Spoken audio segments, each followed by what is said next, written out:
Hello, everyone. Happy New Year. First official day of 2018. And you are all taking the time out of your day to join me here to learn about cycle syncing, its importance, what it means, the different options that you have. There's actually 3 different ways that I'm going to talk about cycle syncing today.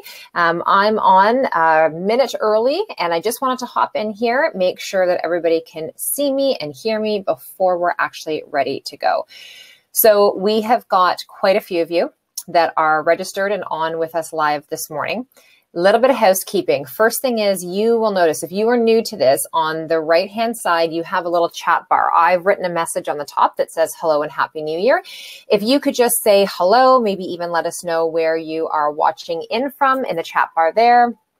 Vanessa can see me. Vanessa is my assistant extraordinaire, and it is always fantastic when she can see and hear me.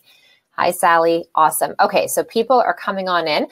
I'm going to give it just a couple of minutes to make sure that I don't miss, hi, Liz, any of the good, juicy stuff. Nicole, Kim, awesome. Okay, lots of you coming in. Hi, Judith. Hi, Renee. Happy New Year, everyone. Can you believe it? Every year, hi, Mel. We say this, right? It's how quickly the years go by. And I think more so, too, like when you have children, you just notice how fast it goes. So 2018, here we are. All right, Judy, Aaron, Julie, Chelsea, Sarah, Andrea, Julie, Mary, Megan, Jill, Brianna, Sandra, Janice. There's so many of you coming on all at once right now. I'm sorry if I miss your name saying hello as everybody comes into the room. So let's do this. Hi, Deborah. Let's do this while we are, hi, Kim, waiting for everybody to continue to come in the room. Couple of housekeeping things. So the first thing that I would say is you want to minimize as many things as you have open on your screen so that they don't eat up your bandwidth. Good morning, Natasha. Obviously, anytime we're using technology, there's sometimes going to be issues. If you have an issue and my face freezes in a weird way, look away, but refresh your button to try and get it to come back up. Sometimes you actually have to go back out and then relog yourself back into the webinar. My assistant, Vanessa, is on with us this morning. I have my phone nearby in case she needs to text and let me know anything is going on. But minimizing everything that you have will give you stronger bandwidth and better connection. The second thing I would say is that you are taking the time out of this first day of the year. Some of you might be a little sleepy from, having a party or one too many beverages last night. Try to stay focused if you can on this. Your devices like this, can you turn them off and can you put them aside? Can you not have this minimized and be going on Facebook and seeing what everyone did last night, and give yourself a solid hour to have this self-centering appointment to learn the best you can, hi Kelly, about your menstrual cycle. So what I'm speaking specifically about today, and before I even say that, what I'll say is this too: pen and paper are a must. You are going to get the recording of this, but I would recommend you're going to have to listen to this a couple of times through. You want to take notes. Every time you listen, I would try to take notes as well. This is something that it is a practice when you're trying to learn how to sync your cycle, especially if you have irregular menstrual cycles, if you no longer have a menstrual cycle, if you're on the birth control pill or you are just coming off the birth control pill, if you are trying to get pregnant, if you are going through perimenopause. There's all different factors that are happening here. And so your goal and your homework for you today as you are listening is to really take notes for the things that resonate the most for you.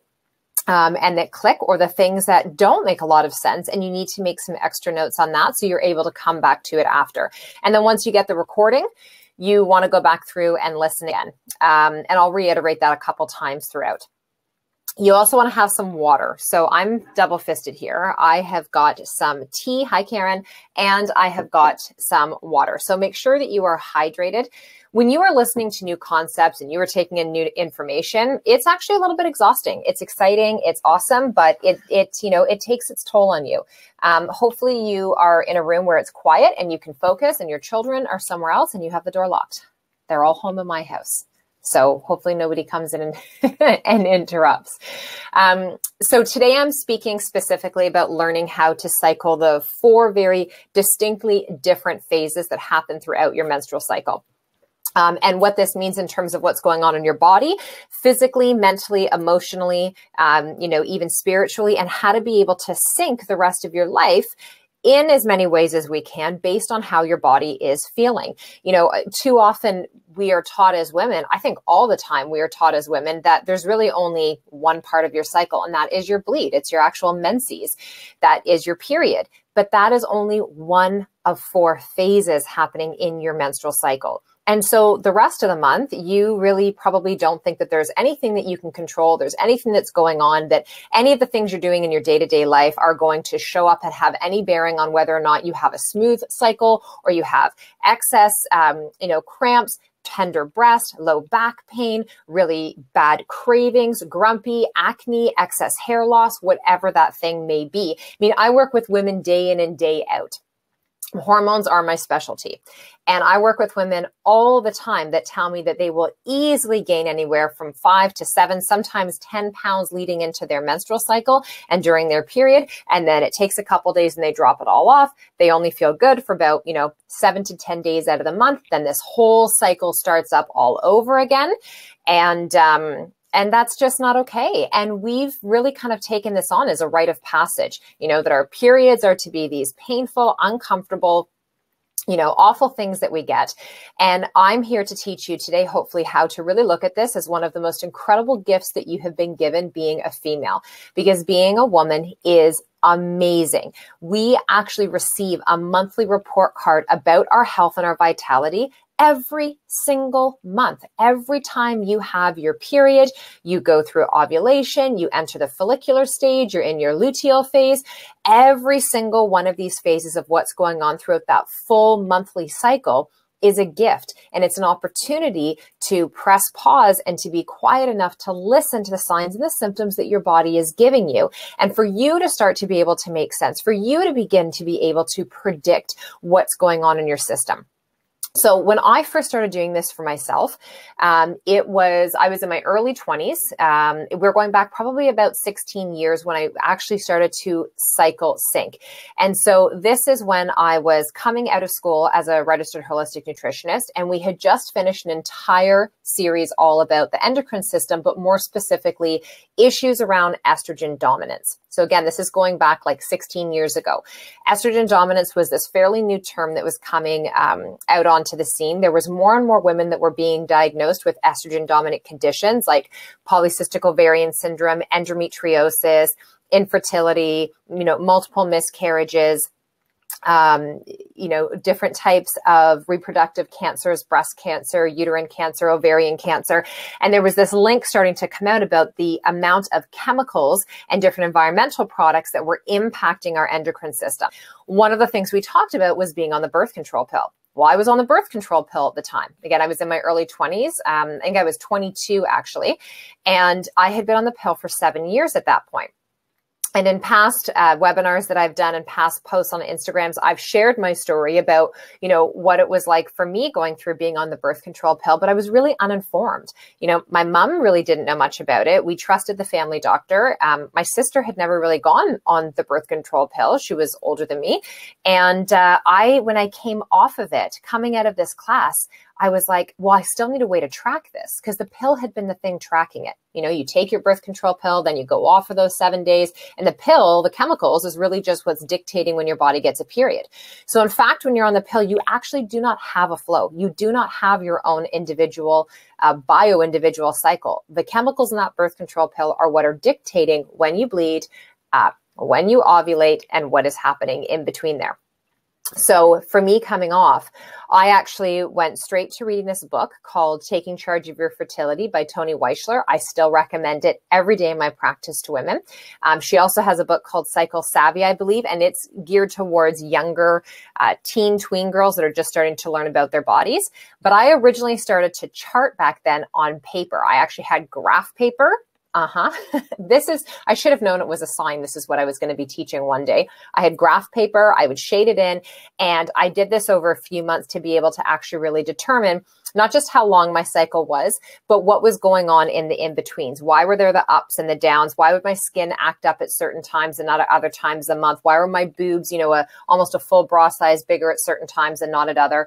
And then we got fortunate enough that there are people who actually created apps. So then I started to download different apps and play around with those. So this is a huge area of focus and education for me. There is not a woman that comes into my practice where we don't spend a lot of time talking about her menstrual history and her current cycle. So it's important to understand that as well too. Where you're at with your cycle right now is a result of the years that have led up to this point. No different than where you are at in your perimenopause, in your menopause, and your postmenopause is a result of how you were living in all those years leading up to this stage right now. So I'm going to kind of take you through a couple of different things as we lead into the 3 different ways that we can approach cycle syncing. So I'm going to talk about you actually being able to chart and track using various apps and understanding what's going on in the 4 different phases.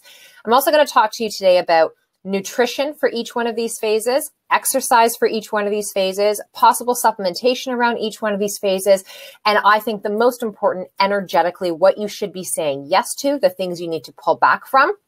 And also just your energy in terms of cognition. The best times of your, or phases within your menstrual cycling throughout the month to say yes to new projects, to be really creative, or those times you need to pull back and kind of cocoon yourself and hibernate a little bit to do the inside work. Then I'm going to talk to you about what if you don't have a menstrual cycle? Well, you can still do cycle syncing, but you're going to learn about how to do this based on the lunar cycle. It is a beautiful full moon. I don't know last night. And if where you live, you have snow, but going to bed last night, all the lights off, being able to see how beautifully bright it was outside with this giant full moon and it just mirroring off the whiteness of the snow. It was beautiful, but there's also a lot charge of energy around this time. So I'm going to talk to you about how you can use the cycles of the moon to also balance out your system.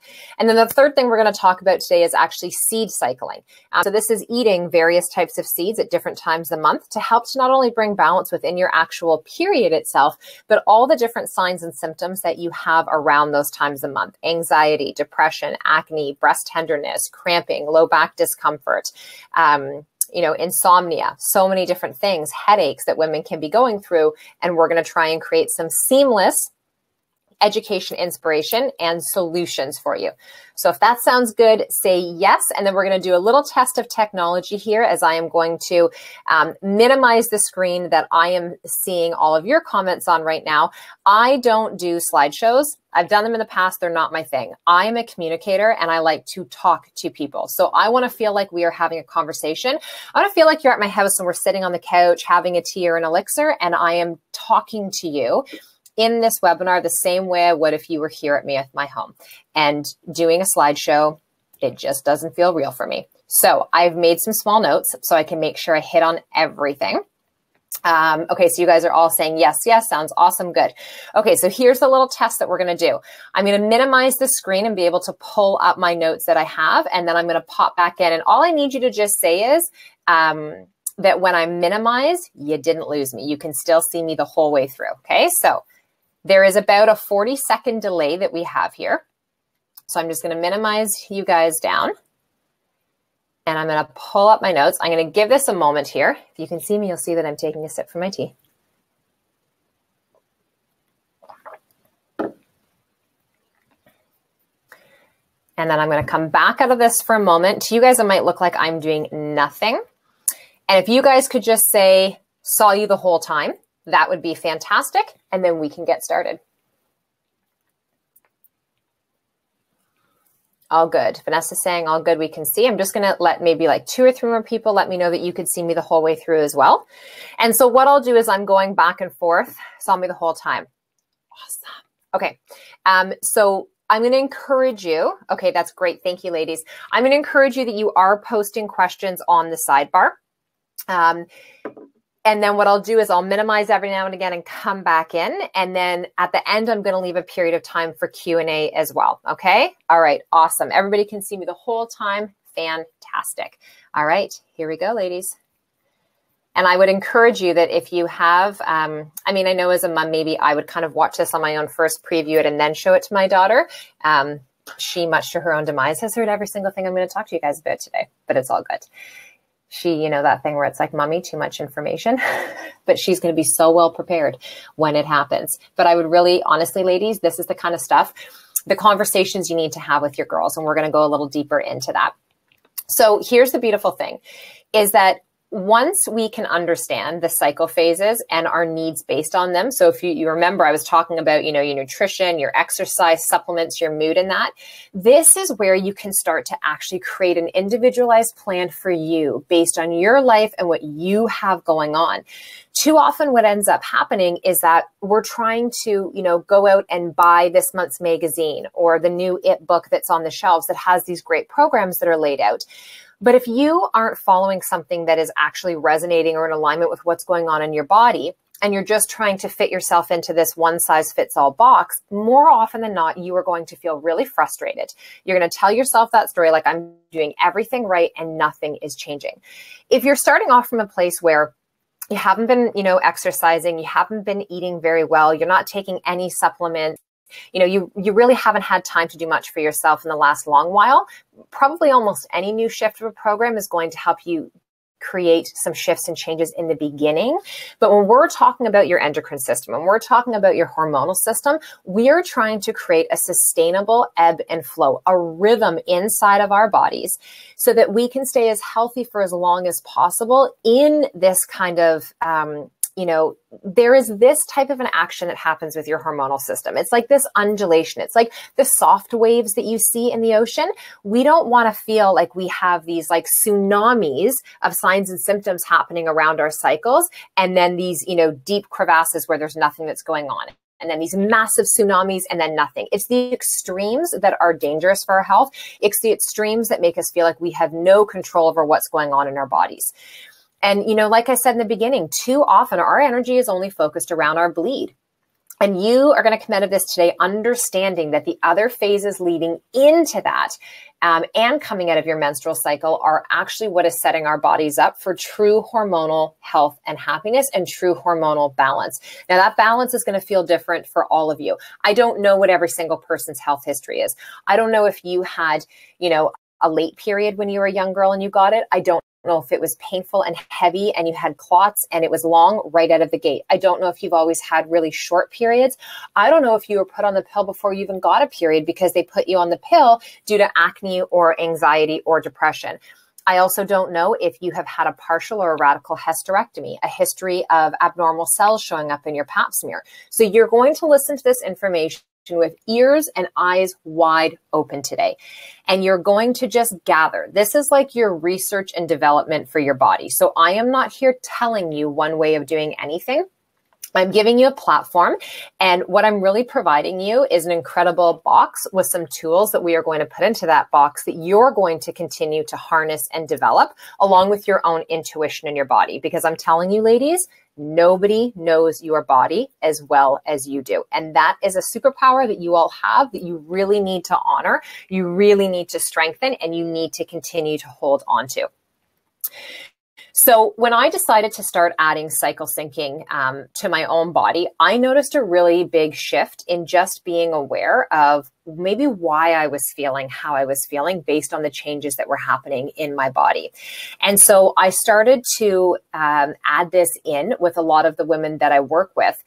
And here's the biggest thing that I would say has been the takeaway is that knowing more about where I am in my cycle has empowered me to really pay attention and let my body lead the way in terms of what it needs instead of me feeling really forceful around it.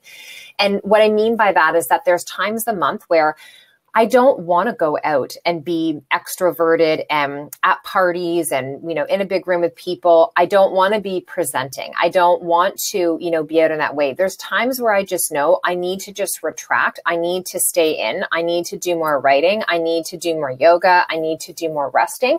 When you can start to understand that this isn't just something that is coming to you as a thought between your ears up in your head, and that feeling, that gut intuition, your body saying you need to just like slow down a little bit, that is actually a feedback loop that's happening from a biological and a physiological place.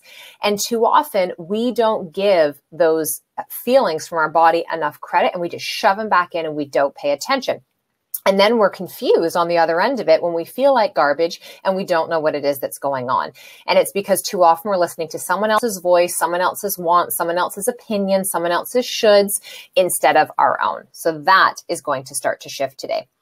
So I knew when I was doing this cycle syncing, I knew when I started to bring it into my clients' protocols and I was seeing these changes happen, that we were definitely onto something.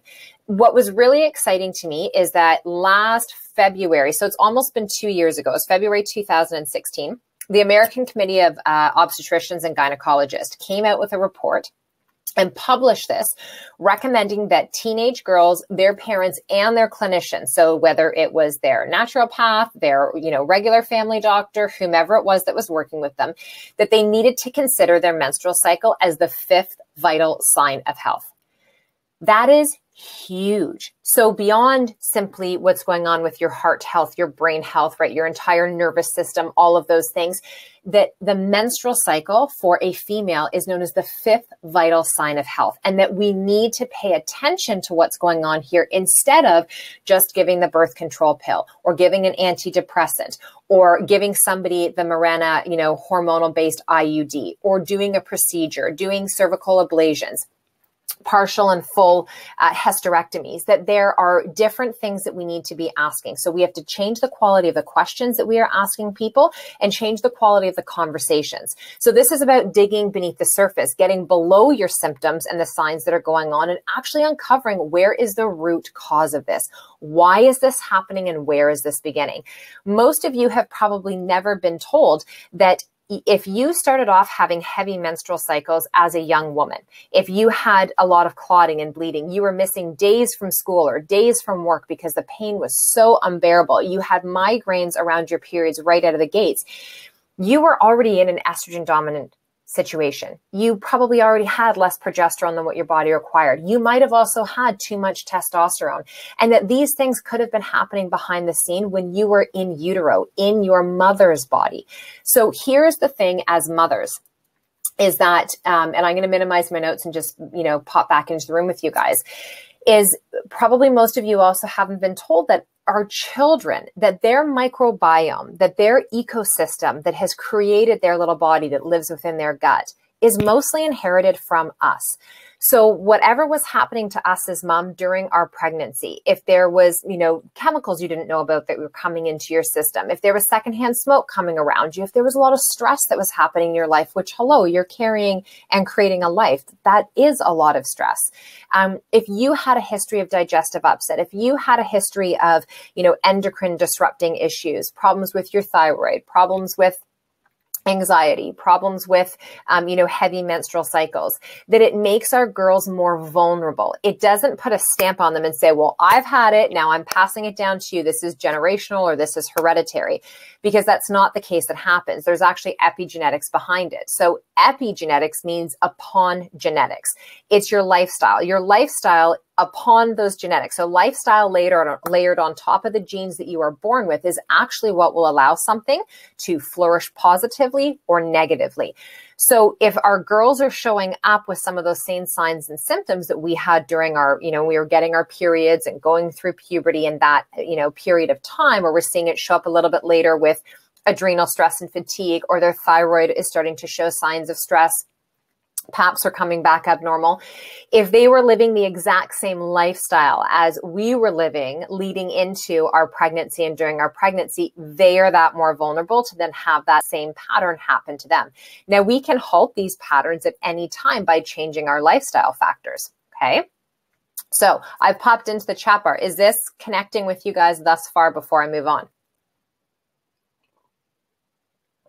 This is really freaking amazing information that we're going to be going through today. I am hoping you try and share this with as many people as you know, okay? This is critical, critical. This is more important than you getting a gym membership for 2018, is understanding what I'm going to tell you here, okay? All right, I'm hopping back over to my notes. Here we go. Okay, so when we can start to include this evaluation of the menstrual cycle, right? And this is where we need to be asking the questions and understanding the things about our body. So when you have things that are happening, you can't just shove it down. You can't just, if you spend your whole life constantly taking Advil and, doing hot water bottles on your belly and just suffering through your cycle, as opposed to learning about it and thriving through it, that is no way to live, and it is not necessary. I mean, could you imagine when you were growing up, when you were first getting your period, If this level of information was part of the conversation when you were a young girl or a teen, how different your experience with your menstrual cycle, with your fertility, all of those things would be.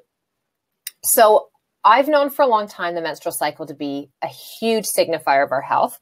But I also know that the menstrual cycle is the key to developing and nurturing a lifelong relationship with the rest of our hormones that are going on in our body. You don't just have sex hormones. Everybody that I talk to when this is new information to them, when I ask, how many hormones do you think you have? Typically the answer is around 5. And people will say things like estrogen, progesterone, testosterone, insulin, and cortisol. Those are the main ones that people will come up with. There is up to 50 to date that are circulating, if not many more, if we were to actually look at the different interactions and the synergy that happens between various aspects of our body. And so there's a massive story that's happening all the time behind the scenes. We need to be more informed. Now, I will say that as a mother of a daughter, I'm excited that this information is out there. I'm going to be teaching my daughter Emerson how to cycle track. She's 11. I'm already talking to her about the different signs and symptoms that will happen in that age range. This is where I teach the Mother-Daughter Hormone Project, which we did a webinar on this not too long ago. And if you don't have access to that, when we send you this recording, you can email back, can I please have the recording of the mother-daughter live one that I did? And we will send that out to you because this is incredible to be able to go through with your girls.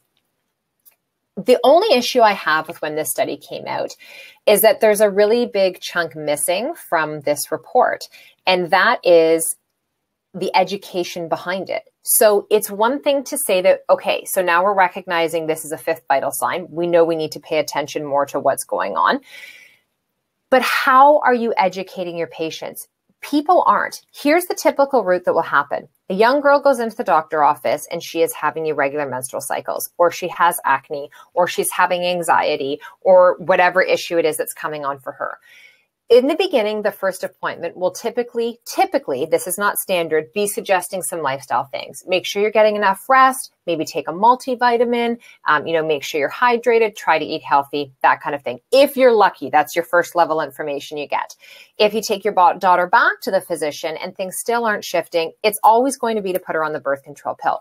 There's a few different types of birth control pills that are out now, but it will always be put her on the pill, and that's going to regulate the cycle.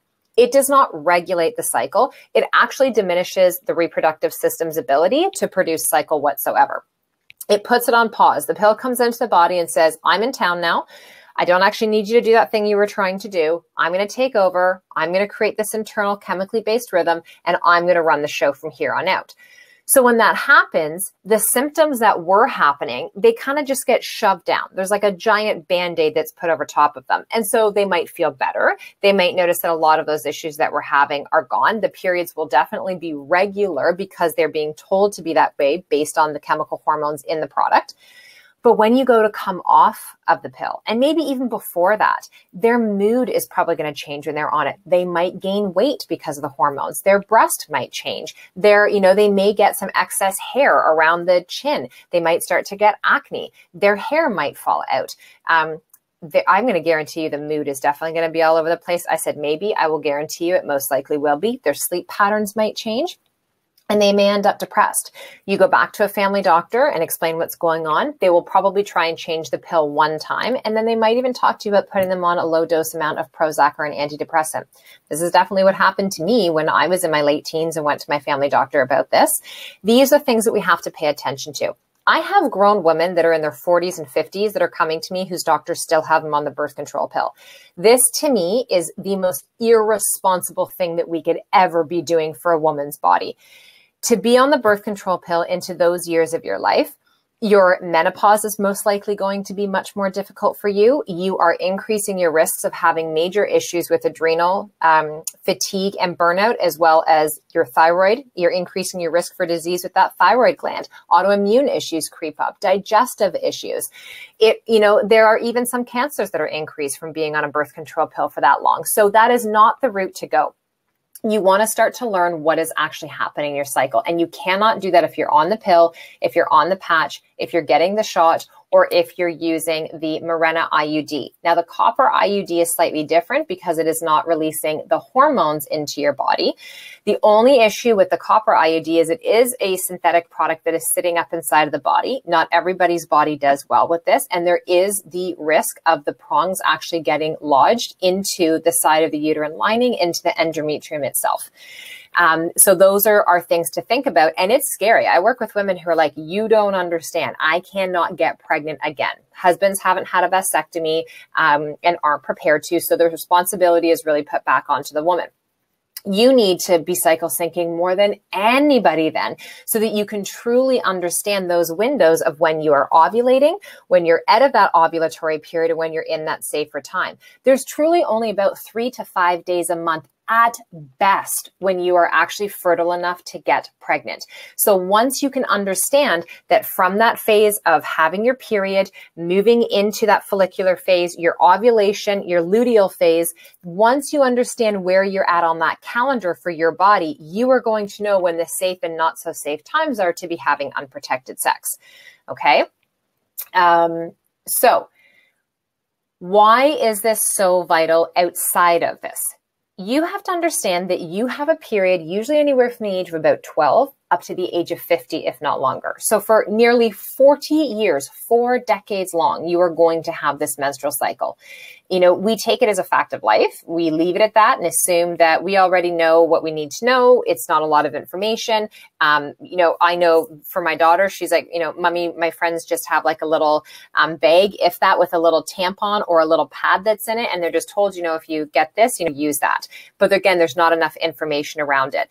The biggest thing is that when there's all these hormonal shifts happening, especially in the early phases of getting our period, or when you're coming off the birth control pill, or post-pregnancy. So when you are postpartum, okay, nobody talks about the fact that you actually have a 4th trimester after you have had this baby.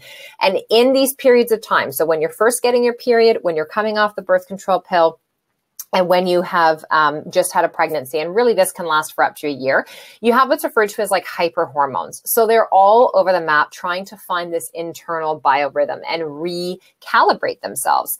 Coming out of any one of these areas, so more specifically coming off the birth control pill or coming off of whatever chemically induced form of birth control that you were on, coming out of a pregnancy, things are different. You've probably noticed that after a pregnancy, multiple pregnancies, your body never really went back to the same or really felt the same. Things were shifted and things were off.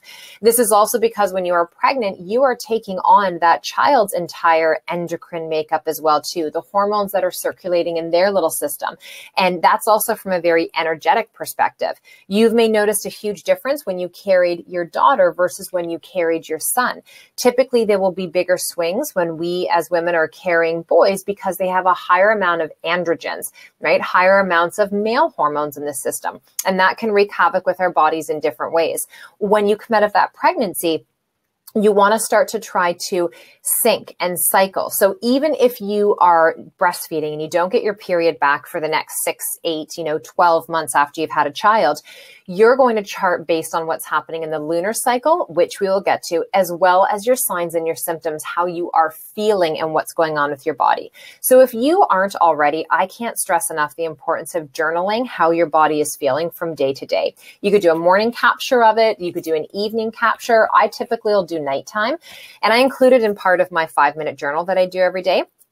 And it's just like tiny little bits of information, or I put it into my app that I use on my phone. And I'll talk to you about different books and different apps and different tools that you can use at the end of our talk today. So this is a very mappable, predictable thing that we can actually do, is start to sync our cycles.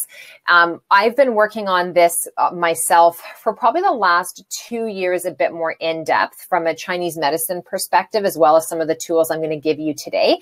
I'm now in sync with my cycle, where I actually have my menstrual cycle, my bleed during the full moon. Typically that would happen, the bleed would happen during the new moon.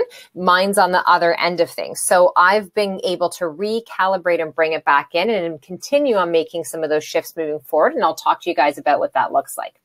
So each phase of your cycle, which is approximately 1 week in length, So it's actually perfect for scheduling things like your exercise training program, your weekly grocery shopping list.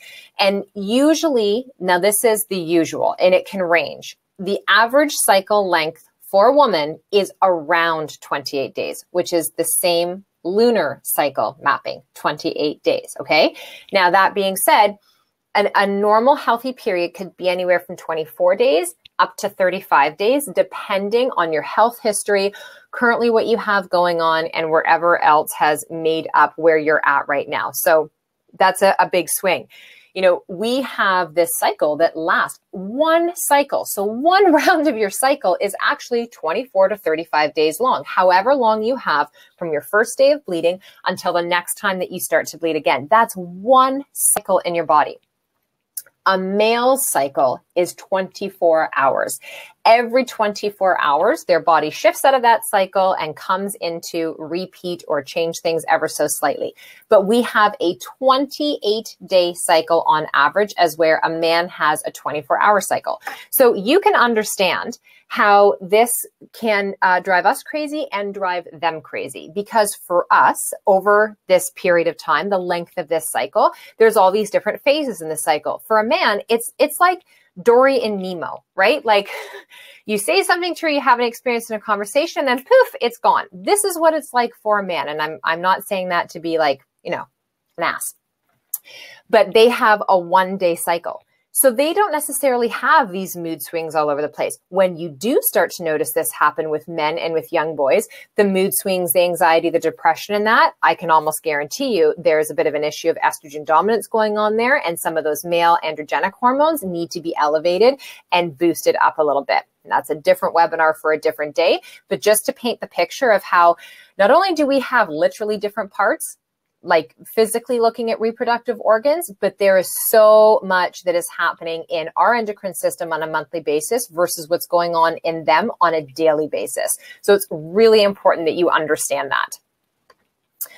that. Okay, so let me just go through here. Okay, so one thing to understand as we start to go into this is that most of the symptoms that you're going to be experiencing from a hormonal imbalance perspective are the result of excess estrogen. There is a healthy hormone quiz that I'm going to be releasing soon, that's going to be free for people to access, that you're going to go through. And if you own my book, The Simplicity Project, at the very beginning, there is this questionnaire that you go through that breaks it down into the different areas of your endocrine system, of your hormonal system, so that you can start to differentiate between what is actually happening and what you have going on, and then the areas of your body that it's connected to. So for instance, if you have insulin resistance, if you have excess cortisol or low cortisol, if you have sluggish adrenals, if you have issues with low progesterone, high estrogen, high testosterone, lower high DHEA, that's all in the beginning of the book.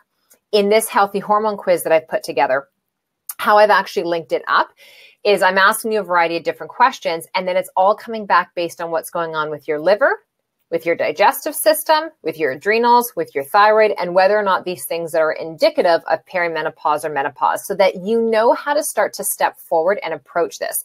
Because you're at a time of year, like this is the day right now where everyone's going to wake up and say, okay, I'm going to exercise 5 days a week. I'm going to get up at 6 a.m. I'm going to, eat clean. I'm going to do all my meal prepping. I'm going to drink more water, okay? Wouldn't it be better if you actually understood, based on what's happening in the rhythm that's already in your body, how you want to eat and move and function based on that? And then it becomes individual to you. So you could still apply the knowledge that you have if you're doing grain-free, right? If you're doing paleo-inspired, no grains, no dairy, no sugar. If you're doing a keto approach, if you are a vegetarian or a vegan, if you're just like, I'm just trying to eat healthy, I don't even know what any of those things mean. You are able to start to pick and choose and plug those things in based on what's going on in your own system. The foods I'm going to talk to you about today, nutritionally going throughout these phases, are to help support the metabolization of this excess estrogen that is, in your body, within your cells, specifically your fat cells, and get the liver to help to break them down, move them through the body, and get them through the eliminatory organs.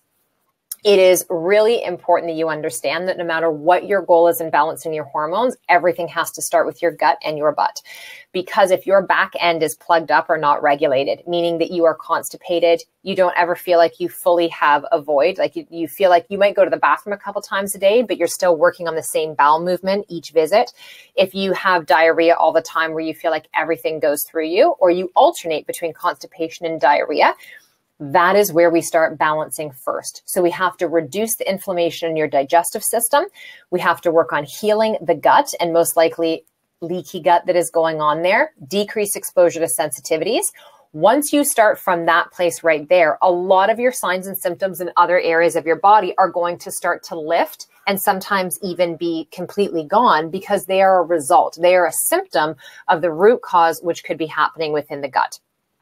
If we are trying to do an approach where we are trying to heal your thyroid, to decrease your painful menstrual cycles, to heal your polycystic ovarian syndrome, to get rid of the fibroids and the cysts that you have in the breast tissue or in the actual reproductive organs themselves, we have to make sure that you are properly detoxifying the chemical forms of estrogen that are coming into your system. There's two different phases of detoxification. Going and buying a detox kit, a 30-day detox kit off the shelves, typically isn't going to do it. When we are truly looking at supporting detox, it's through the digestive and intestinal system, and we have to look at the liver. If you're trying to balance your hormones and you aren't addressing the liver, you're only going to get so far. You have to have the proper amount of amino acids, specifically glutathione, N-L-cysteine as well too, to be able to actually fully break down the chemical forms of estrogen and get them out of the body. Okay, so the liver is a massive, massive component of that. And this is probably one of the biggest missing links that I see women make is they're doing everything else, quote unquote, right, but they're not addressing their liver health at all. Now, so many people think when we talk liver that it's, just decrease your alcohol or don't drink at all. That is only a part of it. Obviously, having too much alcohol is going to hinder your results. Number one, one glass of alcohol. So whether it's one glass of wine, one vodka, one cooler, whatever it may be, is going to increase your estrogen in your system by, 20 to 30%, depending on what it is that you are drinking. The more that you're drinking every week, the more excess estrogen that you are contributing to the body, you're increasing your risk of things like breast cancer, of insulin resistance, of polycystic ovarian syndrome. So it's a very real thing we have to look at. And so many of us, we reach for the glass of wine to de-stress. We reach for the glass of wine to celebrate. We reach for the glass of wine to commiserate. We have to really look at what our attachment is to that, but it's not just about the alcohol. It's the caffeine, it's the stimulants, it's the sugar, it's the chemicals, it's even our body care products. Again, if you've ever done my Simplicity Project course or the Hormone Project, or you've read my books, I go into great detail and depth about our products and what you need to get rid of and what you should be using of more. Your skin's your largest organ. You really need to make sure that you are taking care of that baby because it is part of your detoxification process as well.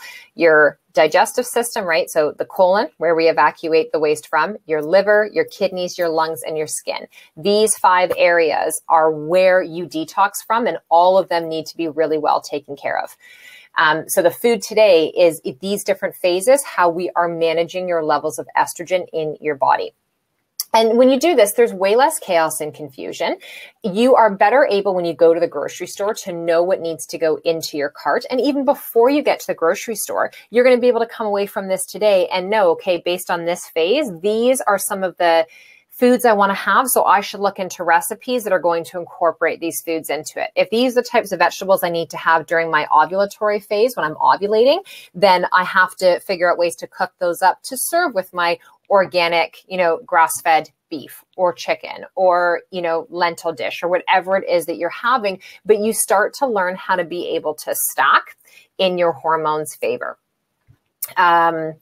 So here we go. Here's your 4 phases. So pen to paper on this. Let me grab a quick sip of water, and I'm actually just going to pop back into the room for a moment. Cindy, OMG, that explains so much. Yeah. What is it that I said that you say explains so much? I'm just curious on that. How many of you knew how important the liver's role in detoxing was? How many of you knew that really, if you are still having a lot of digestive issues and you're trying to do anything, I mean, like if you're trying to lose weight, if you're trying to heal an autoimmune disease that you have, if you are trying to bolster up your adrenals, if you're trying to heal your insomnia, you're trying to get your nails strong, your skin healthy, or your hair growing back, that all begins in the root of the gut. When I teach the Hormone Project, which is a 10-week course that I do, we have a massive component of that. Like everything is rooted and fundamented within your digestive system. Then we go through, and so we do a total gut healing protocol. Then we do an entire liver healing protocol that works on our elimination and detoxification. And then we do an entire adrenal healing protocol. So your few months that you are working with me, it is aimed and pointed directly at the 3 facets as a woman to be able to make sure that you are staying in balance with those aspects of your body. Okay, so lots of you didn't know. A couple of you did know. Okay, great. I'm going to move on now to get into your 4 phases. Here we go. Okay, so first phase is your follicular phase. So this phase is typically 7 to 10 days long. Now, hormonally, what's happening in your body is this is actually the first phase of your menstrual cycle, okay? So your follicular phase. This is the first phase of the cycle, not your bleed. This is when your body is actually preparing to release an egg. So energetically around this time, physically, our energy is typically high at this point. We generally are more outgoing and social. This actually makes it a really good time for, in a work environment or just in general, brainstorming, teamwork, networking, experiencing new activities, because you energetically and intuitively and in your mindset are at that place where you're already feeling more outgoing. And this is because in this follicular phase, when the body is preparing to release an egg, the next stage is ovulation. In ovulation, it means that you have released that egg. And really, in theory, our body would be looking for a mate. We'd be looking for a partner around this time in order to attract, to be able to fertilize this egg that we have released and to create life. So this is why you're feeling more outgoing. This is why you're feeling maybe a little bit more vivacious and flirtatious and a little bit more, kind of audacious, all of the shush in your life and putting yourself out there. It's because we're trying to attract. You also might notice your body odor changes around the different phases of your month.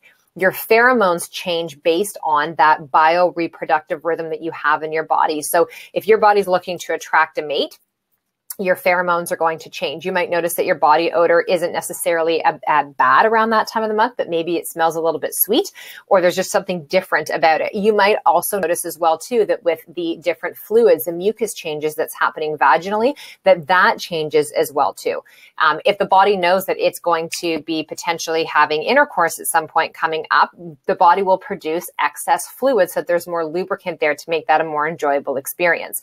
When you start to get out of alignment with your hormonal cycle, the opposite happens. When the hormones are all over the place, you like dry up down there. And then that's when you need to, look for some lubricant. The best ones that you could use would be coconut oil, sea buckthorn oil, carrot seed oil. Those would be good. There are some organic lubricants as well too. And you just keep those in a small mason jar near your bed. Nutritionally, around the follicular phase, this is where it's really important that your digestion is super amped up. And it's important to know that at this time, because estrogen levels are typically at their lowest, this is when you could consume slightly more estrogenic foods. But I would be careful on that. So I work with mainly the women in my programming is all with hormones. I'm not 100% against soy. I really am not. I'm 100% against genetically modified, mistreated soy. But if you were going to have it 100% non-GMO, fermented, cold water washed periodically, and this would be that time where I would say it's probably okay. Now, again, I don't know your health history. I don't know what's gone on in your system, but I will tell you, I don't recommend having soy as a daily regular part of your healthy hormone quest. In almost 20 years of practice, the only women that I have seen do really, really well with this are those who, believe it or not, are coming on the other side of a reproductive cancer. And it all depends on the type that they are using in those phytoestrogens, and women who are menopausal or postmenopausal. And we cycle using products like soy or miso or tempeh, and some different fermented products as well too, to help to recalibrate. But I wouldn't say that that's a black or white for everybody.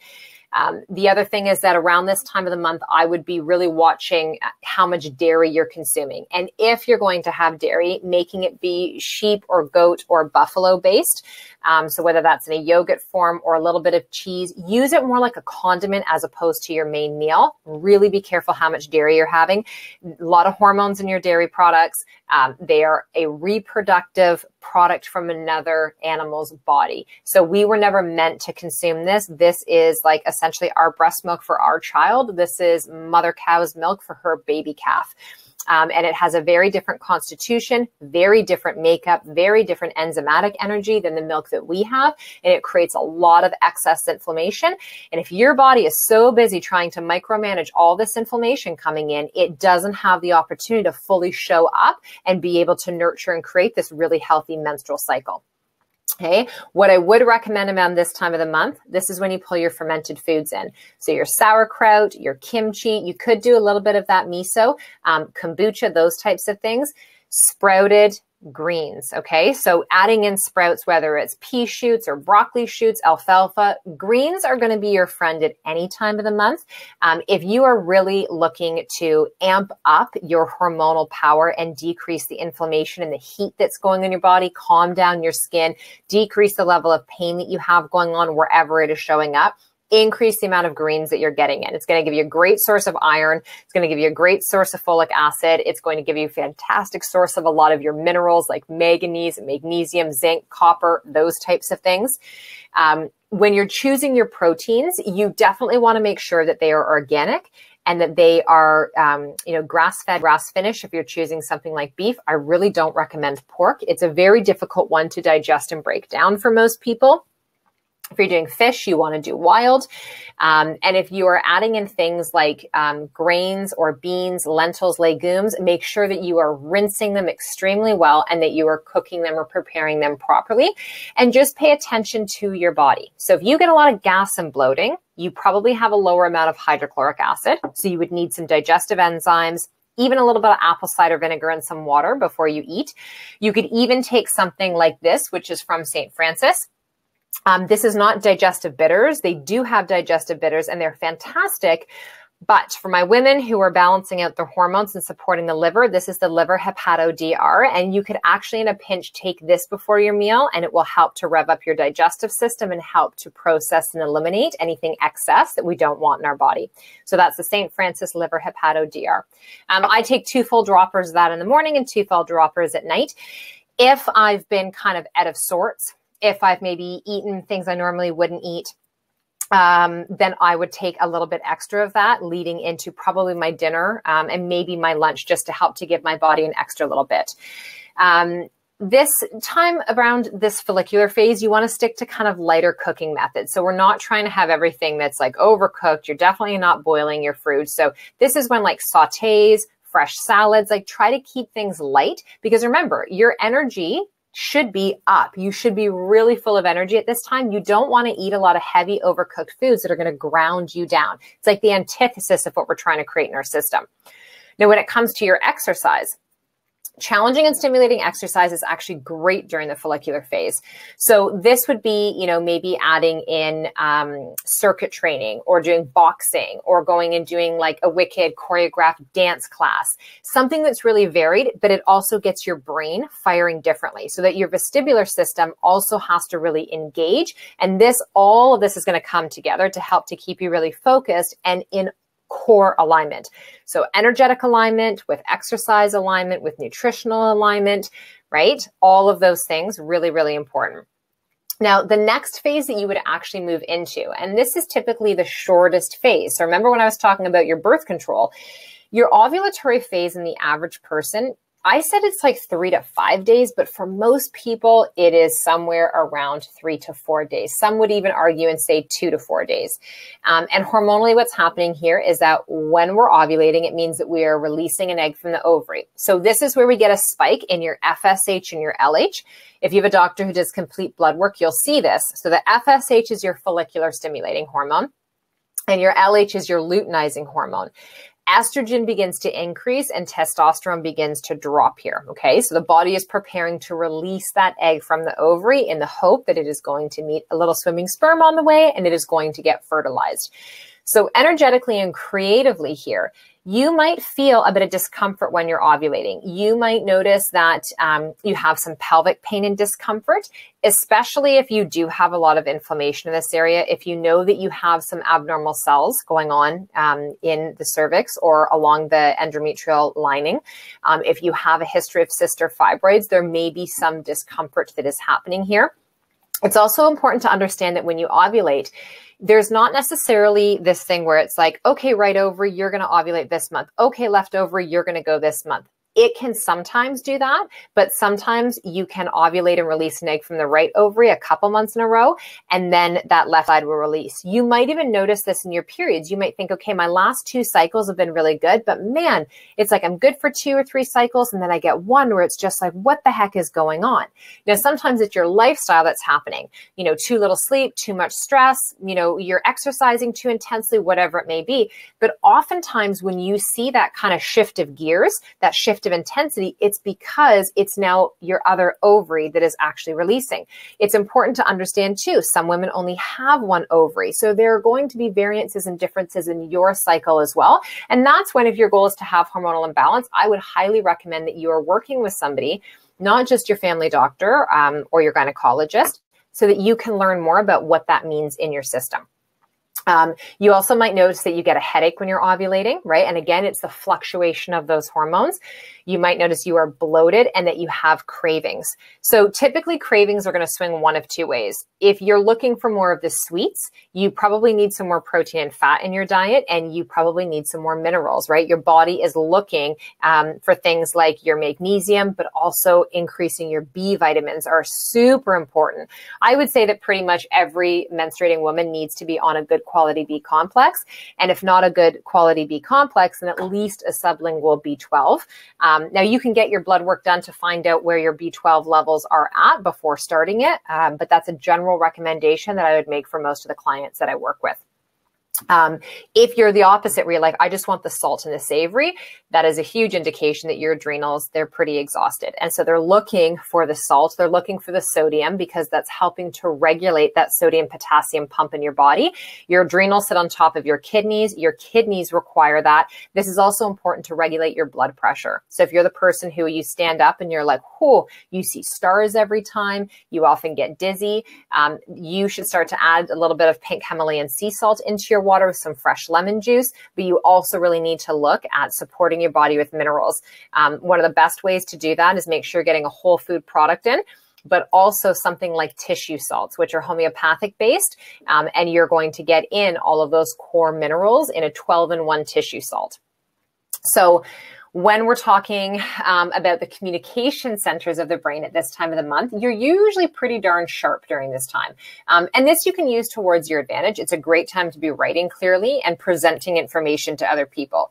As you know, fertility, it's as maximum during this brief of window as it's going to be. So your libido will probably be up. Your sense of attractiveness might be riding high. So this is a great time to like dress yourself up, wear those things that, you know, you maybe normally wouldn't.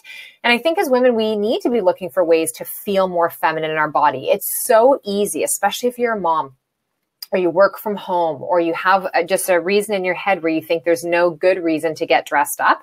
People ask me all the time why, when I'm practicing yoga or I go work out, I wear earrings. It's my one thing I can do every day to make me feel more feminine. Like, I'm in my pajamas right now as I'm talking to you guys with my slippers on, and I have my earrings on because there's something about the energy of wearing them that makes me feel more feminine. It makes me feel more beautiful.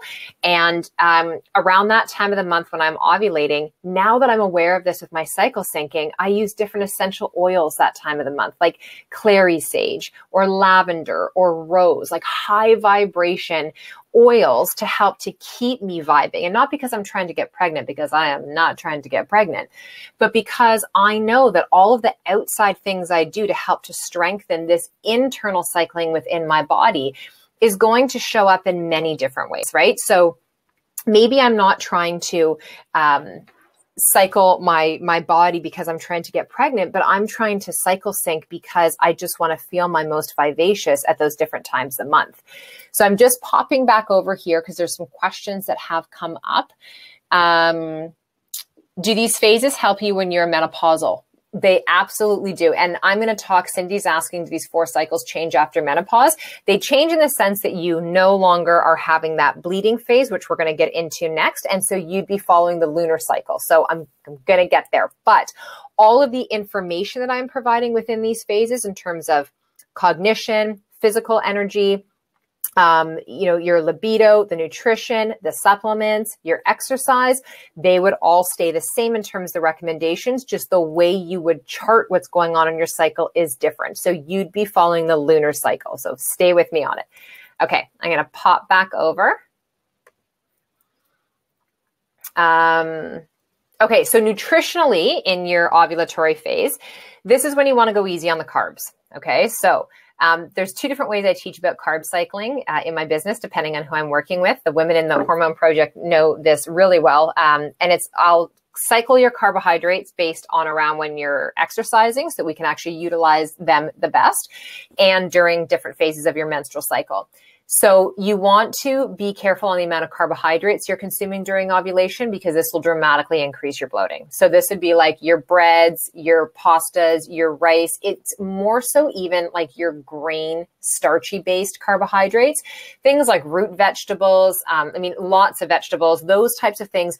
They're fantastic around this time. Number one, they're going to help to beat the bloat. And I would say go easy on the raw vegetables if you're having more than you're used to.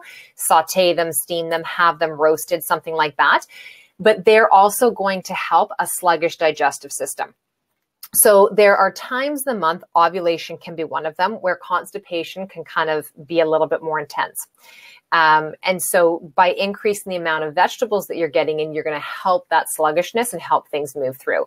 You also, by increasing, the vegetables that you're getting in your diet. So this would be your leafy greens. This would be like your broccoli, your cauliflower, your cabbage, your cruciferous that you're getting in, your root-based vegetables as well too, to help to really ground your energy and ground your body. It's going to reduce the levels of estrogen. It's going to decrease your symptoms of acne. Constipation, I already talked about the bloating. And around this time is when people will typically, this is when they're like, I want the chocolate, right? I want the chocolate. And dark chocolate, like, it can be okay. The problem I see is that it can be like opening up Pandora's box. Unless you can just have one square, a couple squares and walk away, I would say know yourself. Because if you're the person where you're like, 1 square, what are you speaking about? You're like, no, the deal's over. Like when the wrapper's off, the whole thing's going in. Then I would say instead, when you feel that craving for chocolate or the sweets come on, I would much rather you do something like make a naked shake. So a scoopful of plant-based or bone broth-based chocolate protein powder with a non-dairy milk, some ice, shake it up and have that. Or, and you could do this together, a heaping spoonful of nut butter straight out of the jar, okay? So typically when we're craving sugar, the body really, what it's saying to you is get me some protein and fat. You need to stabilize me. I need you to ground me right now.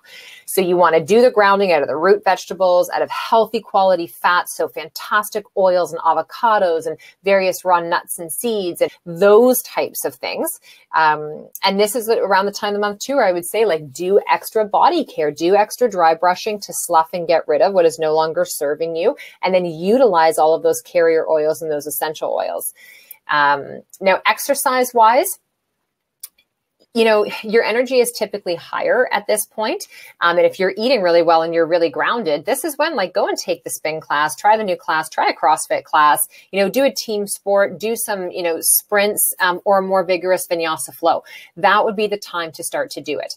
As you're coming out of this phase and now moving into phase 3, which is the luteal phase, this is about a 10 to 14 day period of time. This can be typically one of the longer periods of time for women. That's the time in between when you ovulate and now when your bleed is actually going to happen.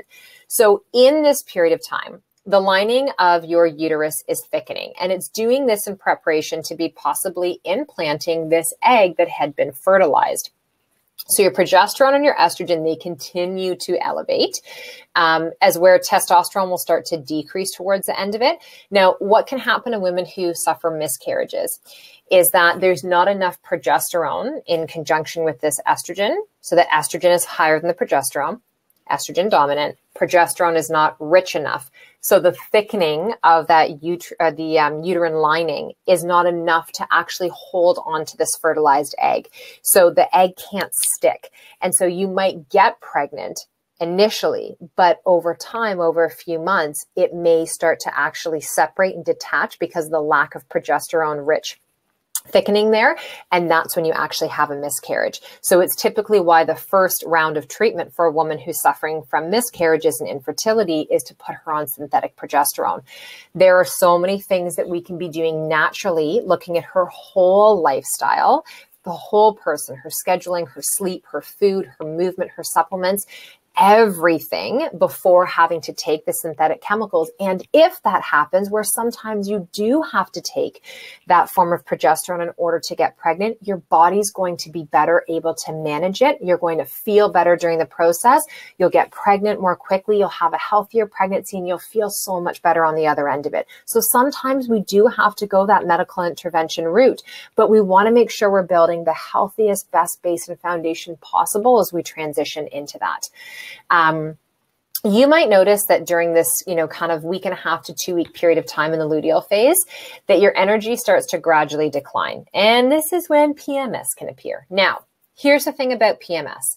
Premenstrual syndrome should not be defined as the shittiest time of your life when your family wants to move out and you want to kill everyone. Okay. If that's how you would describe it, which is how many women that I work with have described it, that is a massive hormonal imbalance. So this is one of those things where there are things that are common, but that are not normal. So having PMS is common, but having extreme PMS where you have to book time off work, you can't function, your kids are, on their own, your husband or wife is a single parent, that is the extreme. That is not healthy. And that is actually a huge indication that we need to get right on to your endocrine system and help you create balance now before something happens in your body. You might also notice that your bloating is intensified. This is where all of a sudden you're retaining fluid. You notice it in your ankles when you take your socks or your pants off. You've got deep lines in there. Your face feels puffy. Your rings you can't get off or get back on. Your pants, you just want to live in, spandex, which who actually doesn't want to live in spandex every day? You're really irritable. Headaches come on. Migraines can happen. Different mood swings and insatiable cravings where you just feel like you aren't satisfied. So these things can all happen, but I'm really going to encourage you, ladies, you need to take action on these things. If you're seeing this in your daughters, you need to take action. And action is not getting something to just swallow and suppress it. It's looking at why? Why the heck is this happening? Why is this the way that my body is showing up coming into my period? And then start to actually change the way that you're eating, decrease the stress, get more rest, get on a good quality foundational supplement protocol, and really start to treat your body with the respect that it rightfully deserves throughout this month. So energetically, intuitively, our body knows at this time of the month to slow down. And you want to know why? Because if you were to be pregnant, do you think that our bodies are like, awesome, we just created life. We have fertilized a baby that is now growing inside of our body. We are developing a vestibular system and a nervous system and all these things. Go out and run a marathon, work your ass off, stay up all hours of the night, eat like shit, dehydrate me, do all these crappy things. Hell no, your body is wickedly intelligent. What your body's going to say to you is, I need you to slow down now. We're incubating. Okay, you need to just pull back so you can let me do some of this good grounding inside work. So we're going to have to just take her down a notch. You might feel less desire to get out and socialize with other people. That is okay. You might choose to read or to write instead. You might want to take a long bath. You might get in the kitchen and want to cook and create more because you need extra nourishment. Even if you're not pregnant, even if pregnancy isn't your goal, your body doesn't friggin' know that. That's why you still have a period. Your body still believes that every single month you are ripening an egg, you are releasing an egg, and then you're in this phase right now where potentially that egg was fertilized. So your body says, Erin, Cindy, Julie, Vanessa, You need to slow your roll, and you need to let me do this work and take care and nourish and support what we've just created. You might find you really organize a lot this time of the month. It's like that whole nesting thing. This is good stuff. These are good things to start to be able to lean into. Nutritionally, you want to start to eat foods that are rich in your B vitamins. You want to make sure you're getting enough selenium and zinc. So eating like 3 raw Brazil nuts a day, taking a sublingual zinc tablet, fantastic, super supportive for your thyroid as well too. Your calcium and your magnesium is really important around this time. So we're not getting our calcium from drinking cow's milk. Take a CalMag supplement, a liquid would be great. Take a powdered magnesium, like the natural calms that you can put into your water, or do a magnesium bisglycinate. I would suggest you take probably 200 to 400 milligrams at night before you go to bed. You want to increase your fiber as well too here. So same types of things with those vegetables, dark leafy greens. It's a great time for big salad bowls and Buddha bowls and to do some layering, right? So have your greens, have some steamed broccoli, have some sprouts, some roasted sweet potatoes, some avocado on there, a little bit of protein choice or a little bit of chickpeas with it. Maybe sprinkle it with some hemp seeds or, olive oil, apple cider vinegar, some Himalayan sea salt and lemon juice. And you have this beautiful meal that is going to hit all of the points that your body is really craving and looking for. I do bowls every day of the week, just a different variation. I might throw eggs on top of it. Like you can go through my Instagram, my cookbook as well too. I don't spend my lifetime in the kitchen. I bulk cook on Sundays for sure for a couple of hours. And then I really just, chop and chuck as I call it as the weeks go on. But every day I have one of these bowls. Every day I have smoothies. So this is a great time to get into your smoothies and just start to put all the goodness in there. Blend it up really well so that you've got this fantastic one-stop shop where all you need is a straw to get that nourishment into your system. It's a great time as well to be doing elixirs that I share. So you've got the dandelion base with Dandy Blend to support and cleanse your liver, to keep the bowel motility and mobility moving. You put in different things like healthy fats, collagen for the lining of your gut and for your skin, your bones, and your joints. It is your most abundant protein in your body. You could use something like maca, which is a very adaptogenic herb, not for the adrenals, but for the hormones. You could add in different things like cinnamon for your blood sugar, nutmeg for just that aroma and the energetic properties, turmeric for anti-inflammatory properties. There's so many great things that we can be adding in there. And that's this time is really nourish and support your body. And eating this way is going to help your system to flush even more of that built up estrogen through that process of your digestion and your elimination. I'm going to talk about the exercise part, then I'm going to tap back over to the room and see if there's questions. Come into the final phase, which is your menstrual. We're probably going to be about another 15 minutes and then you go enjoy the rest of your year. Okay. So exercise wise right now, this is when I would say yoga is your best friend. Get outside and walk, do something cathartic, go for a hike. You could do some Pilates, you could do some body weight movements, but nothing super vigorous. This wouldn't be the time that I'd be going to do the super high intensity, interval based class, the Orange Theory style workout, a really intense CrossFit class. I just, again, remember that your body believes that the purpose right now is to support and nourish a fertilized life. This is also creatively for you if you are a business owner. Okay. Think about this. This is like that fertilization period. So all along, you're like planting these seeds of new ideas and new visions, and you want to be able to bring this to fruition. If you never stop and are still long enough for all of those things, like for the universe to catch up to you, for you to catch up to yourself, you provide no opportunity for any of this to happen. So it's a really good time to just incubate and hibernate for a little bit, even if it's only a couple of days. This was maybe one of the hardest things for me to do when I started to cycle sync, was to learn how much I had to pull back in order to be able to move forward. I'm writing a post that I'll release the next couple of weeks. But for me in business, this last year, I took about 3 months holidays off over the course of the year, but I had this really ambitious goal revenue wise and how many programs I wanted to run, but I only wanted to work 9 months out of the year. And I was really scared about it. And I was like, am I making a huge mistake? But I had this voice that just kept saying no. and ultimately it was like, you need to force yourself to take some time off so you can realize it doesn't have to be so arduous. It doesn't have to be so hard. You don't always have to work harder and do more and offer more in order to create more and have the abundance you would like for your family. And so I took 3 months off. And last night, as part of my vision boarding for 2018, I did my comparison from my 2016 revenue to my 2017 revenue. So I took off more than double the amount of time off in 2017, and my business grew by 24% in revenue. So that for me was like, brought tears to my eyes, because I was just like, thank you. Like, it validated my inner knowing that was battling with what's happening in between my ears, of this thing where if I took time off, I wasn't going to be able to generate and create what it was that I wanted to. And I just trusted, and I just went forward with it, and it ended up working out beautifully.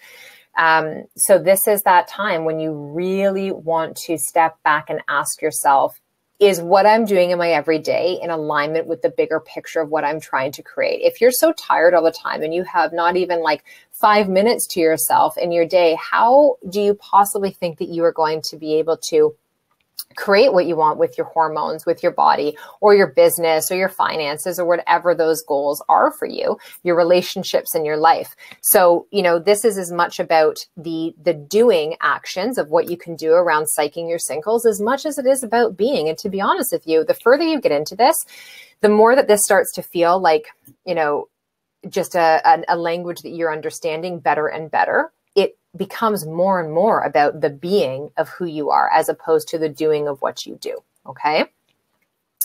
All right. So let me hop back over here. Let's go into the menstrual phase. I'm just going to grab some more water.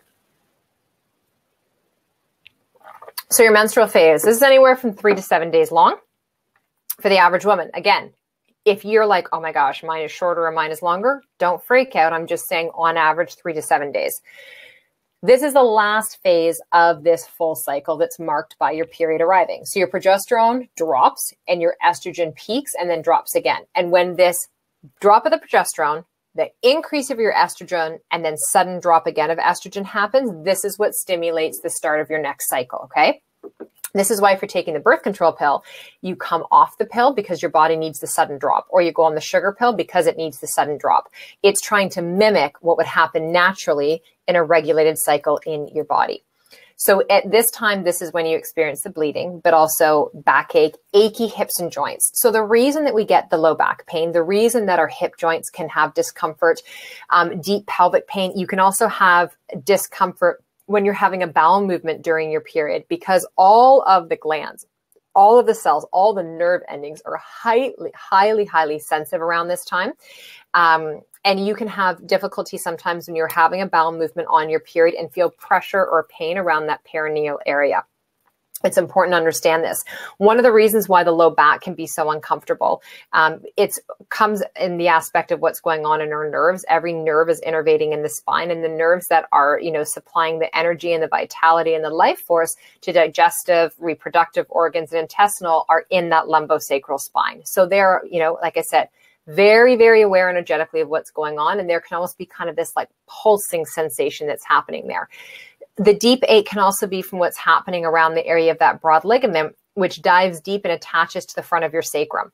So if you already have vulnerability in your SI joints, in your sacrum, around the areas of the piriformis, this might be heightened at this time of the month. So this is when you want to be doing things like your yoga practice, different hip openers, Shavasana, meditation, yoga tune-up work. So I'm a huge fan and educator of this. Yoga tune-up therapy balls to get into the muscles of the glutes, also along your QL, which is on either side of the spine, just above your iliac crest, your hips, and below the rib cage. Also getting good circulation around the kidneys, and then doing the Courgeous ball, which you lie on top of, and it's actually underneath your tummy, just to help to ease those things happening. I've got some different videos on Simplicity TV on YouTube that you could view for that. But how we treat our body at this time when you're on your period, it's not typically the best time to be going and doing a heavy leg day, you know, where you're squatting and lunging and all of that, because there's a lot of instability hormonally, what's happening around the pelvis. And if that's an area that you're already weak, you got to be really careful on what you are choosing to do. Also plyometrics, that type of stuff, cycling for a long period of time, probably not great if you get the backaches and the achy hips and joints. You're much better off to walk, to do yoga, or to take those couple days off. Right? If you cycle your training, maybe your couple of days that you're on your menstrual cycle, those are your days that you're just off. You might also get a lot of breast tenderness and fatigue and craving. So you need to allow yourself to actually honor where you're at instead of forcing it. So for instance, if you're on a training plan and your training plan says, well, on Monday, it's a leg day and you got to do 30 minutes on the treadmill, but you're like, oh my God, it's the first day of my period. I'm like, I don't want to, like, I just don't have it in me. Don't friggin' do it. Don't do it. Shift it in a couple of days and just do that and then catch back up on it next week. Don't worry about it. Your body's going to be much happier, you know, having that place where you give it a couple of days to just chill the heck out and do some writing and do some reading or watch a movie, whatever it is, and then get your energy back up to move back into it once you're feeling better. Now, energetically and creatively in this last cycle, your right and left side of your brains are communicating most strongly during your menstrual cycle, okay? This helps you clearly assess and make decisions. So this is when you need to tune into your gut messages and do your best problem solving. Most of us have been taught during your period, this is just like the crappiest time. And if you've grown up having to take time off school and off work, you're like, are you kidding me? There's no way that could be my most creative, productive time. It is a fantastic time to do a new project, to, you know, press yes on that thing that you've been sitting there looking at for so long, to initiate the new program, to book the venue, to plan the event. And it's something that my assistant Vanessa and I laugh about, because every time we book filming, even if I look at the calendar and I'm like, I'm a few days out from my period, I won't be on my period when we're filming, or when I'm doing this big event, it'll all be good. The day that we go to do the event, I will get my cycle. So it might show up 2 days early, or it might show up a day late. It is always going to happen on the day that I have something big I have to create. And I've just learned to flow with it now, because I actually end up doing my best work. And it's now knowing, okay, if I'm supposed to get my period on Wednesday, well, I'm going to treat my body beautifully for the next couple of days. I'm going to get good rest. I am going to make sure my supplements are in. I'm going to hydrate. I'm going to eat really, really well leading into my cycle so I can calm those symptoms down. And this is what I do in the Hormone Project with the women. And I am telling you, I have women who come into the Hormone Project, and it's a 10-week course. Like, you are back in school strictly for your endocrine system for 2.5 months with me. Plus we do private sessions. We actually end up getting about 4 months together when it's all said and done with your sessions. And I have women who come in who literally feel like, in their own words, can't live life during their period. And within one menstrual cycle, they are messaging me or on the phone with me and are like, you don't even understand. I didn't have to take the Advil today. I didn't even have to pull out the hot water bottle.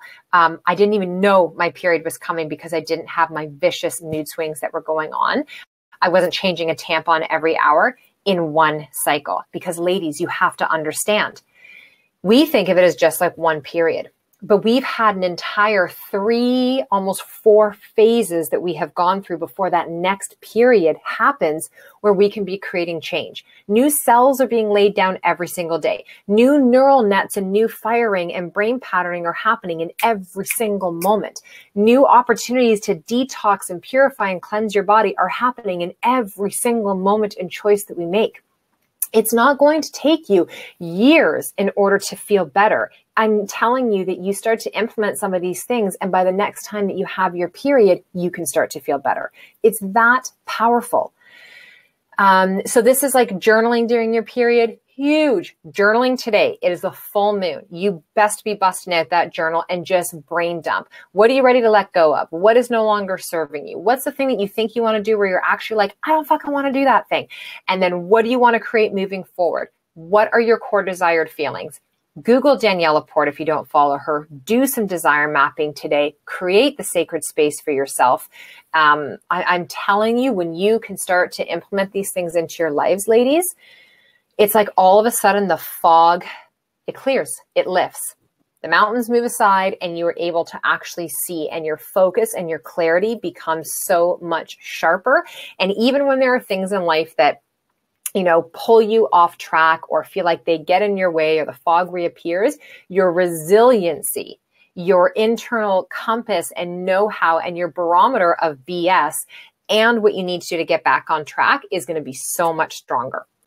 Now, nutritionally during your period, you need a ton of water. So my recommendation for you is like 4 to 5 liters of water during your period. And you need water-rich foods as well too.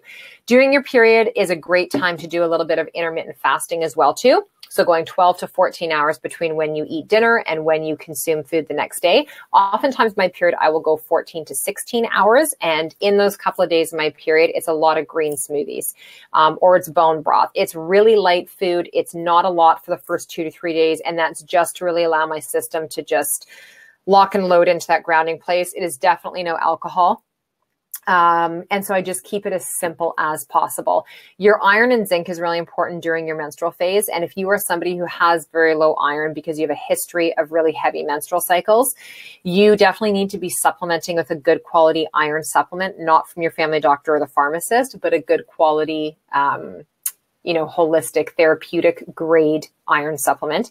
You also need to make sure that your greens are up and that you're getting in the other minerals that help iron absorption. So vitamin C should be increased. Your zinc should be increased. When you are on your period, your B vitamins, your C, your magnesium, your zinc, and your iron are depleted massively.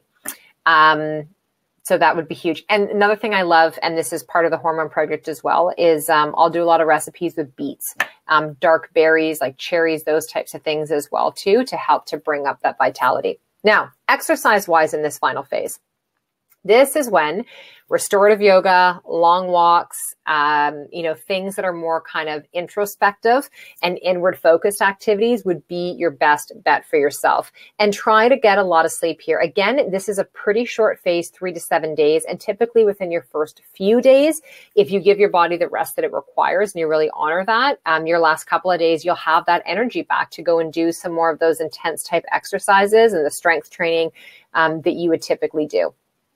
So, if your cycle is off, so that's like if you have regular menstrual cycles, and let me just fly back in here. Before I go into now talking about the moon cycle, the lunar cycle, any questions there before we get to the moon? It's a blizzard where I live right now. I just looked up outside at the lake and it is snowing quite a lot.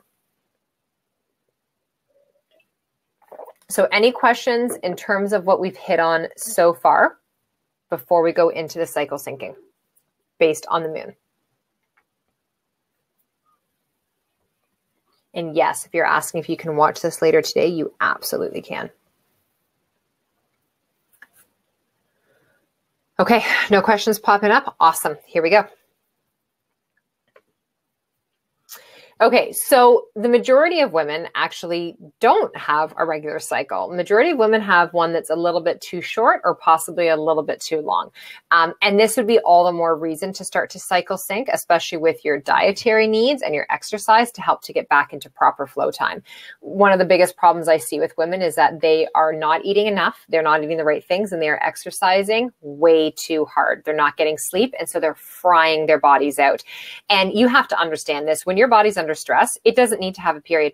If your body's under stress, do you think that the next logical step it's going to think is, let's do everything we can to produce a life? She's so stressed out and can barely handle her own life right now and is literally just surviving, but let's actually allow her to get pregnant. Your body looks at that period and is like, oh, this is one of our vital signs. Well, guess what? We can still breathe and our heart can still beat without having a period. So I'm going to pull back all the energy around that so that you aren't able to produce another life, because we have got to work on fixing you. And so we have to decrease the intensity of exercise. We have to super nourish that woman's body. We have to address whatever it is going on from that mental, emotional component, and ultimately get her more rest overall and learning the power of saying no. No, no, no. Okay, 2015 for me was the year of no. I said no to everything so I could say yes to myself. And that even meant saying no to family stuff and people I loved and cared about, because I was exhausted. And I knew if I kept pushing and burning the candle at both ends and being who everyone else wanted me to be, there would be nothing left. I'd literally be a shell of a person. And so I said no. And that paved the way for 2016 to be a little bit more outgoing, and 2017 to be on tour and to have the energy and sustainability. And I'll shift that approach again moving forward into 2018. And this is what I want for you. I want you all to constantly be reevaluating and recalibrating and giving yourself permission to choose left versus right, forward, sideways, around the bend, whatever it may be, but giving yourself permission to choose again. So if you don't know where to start because you're not sure where you are in your cycle right now, you've got two options. So the first option is that just start this week as your follicular week, because we're at that full moon, okay?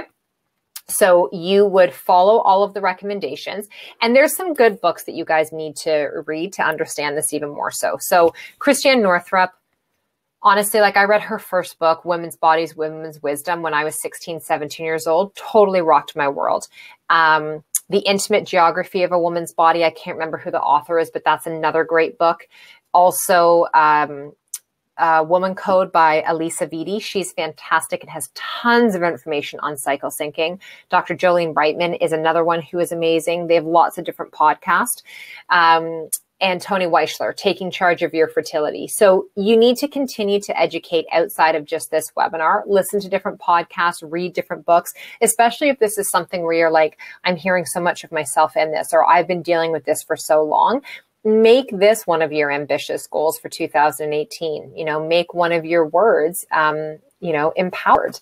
Empower yourself by educating yourself, and so that you can help your girlfriends, your sisters, your daughters, your mothers, the coworker who's always in pain and discomfort. So if you don't know where your cycle is right now, you're just going to start this week off in your follicular week, and you're going to continue from there. Okay. Now, when you're using the moon phases for the month, you can't, by nature, we are lunar. Okay. It's no coincidence that the length of our cycles are synced up with the waxing and the waning of the moon, which is around every 28 days. So if we're synced up with the moon cycles, we'll menstruate typically around the new moon and ovulate around the full moon. While your body may not be already in harmony with the moon, there are some different things that you can do and practices to help to regulate this and to get this a little bit stronger. So a couple of the things I'd recommend is Chinese medicine. So using acupuncture and using different herbs that are based from Chinese medicine, they're focusing on the menstrual cycle quite a lot for most doctors. TCM, traditional Chinese medicine, is one of the best routes women can take for fertility issues. Really heavy, sluggish, stagnant energy around the liver. The kidney energy, the kidney chi, is actually what's governing your overall hormonal energy.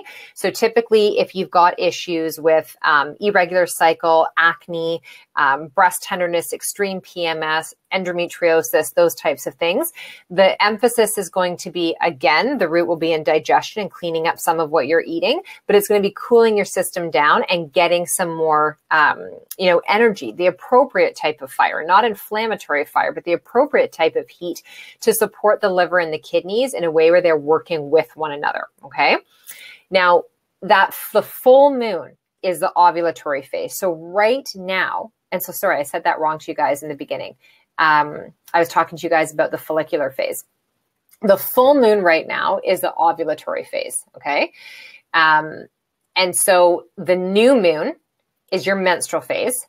And then the waning moon is that luteal phase. The waxing moon is the follicular phase. Now, if you look at your regular calendar, mine's gone because it was 2017 at home, it will show you when the moon cycles are happening.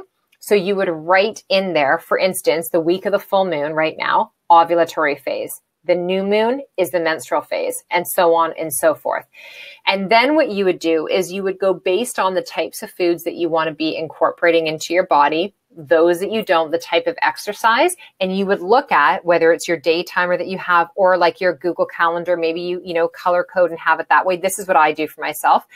Is I actually have, I use my Google Calendar and I will look at my month ahead based on when my period starts. And I'll say, okay, this week is going to be a great week to maybe do a couple more CrossFit classes. This week would be a great week to be on my yoga mat more often. This week would be a great week to be in the gym doing some more of my strength building. And this week here would be a great week to get outside with the dog and do a little bit more walking. Then when I go to look at how I meal plan, I will look at where those different phases are, where I am in my cycle, and I will look at our calendar as a family. And it's like, okay, if Sam has to be at the arena 4 times that week, and Emerson's at the dance studio 2 times, and Chris plays hockey one night, and I'm out teaching one night, I look at, okay, what nights are we home as a family for a few hours where I can actually cook fresh in the kitchen? What are the nights where I need to have something batch cooked that I can just pull out quick and easy? And then I will base my grocery shopping list off of what it is that I'm putting out there. So like Monday night could be something like, well, and typically for us, I will spend a couple hours on Sundays in the kitchen. We will grill up chicken. We will hard boil eggs. And we just actually filmed an entire video series of my husband and I in the kitchen showing you guys exactly what we do. That'll be coming out for Family Day month in February. And our kids are in with it as well too, just to actually show you what we do is not insane. We don't spend our life in the kitchen. It's very quick. It's like organized chaos, and you'll get that glimpse in to see that. But we have lots of things in containers in the fridge, so I can kind of just pick and choose as the weeks go on. But I will know, like right now I'm menstruating. So like I said, it's very light, easy stuff. For my family, they aren't menstruating, so they need to have different things. But here's what you'll notice, moms, is that you and your girls, this is how important the energetic part of this. The women in your household will all start to menstruate around the same time, okay? That is our intuitive feedback loop and power that we share energetically as women. You might find your best friend and you around the same time of the month, your coworkers. Somebody will get their period a little early or a little late until you're all kind of around in that same period of time.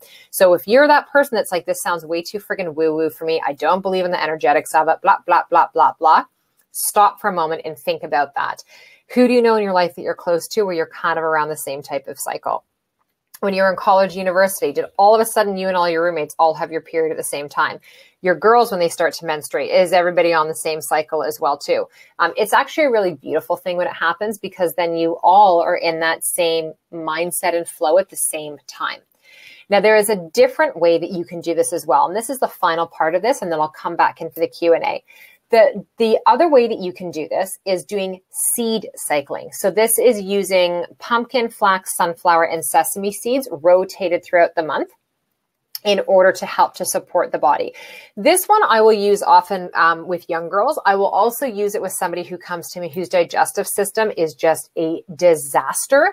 And so I know if I'm trying to put multiple type of supplements into their body, they don't digest food really well, I'm going to have to go from a food source while I'm enhancing their ability to break food down to try and get it into their system.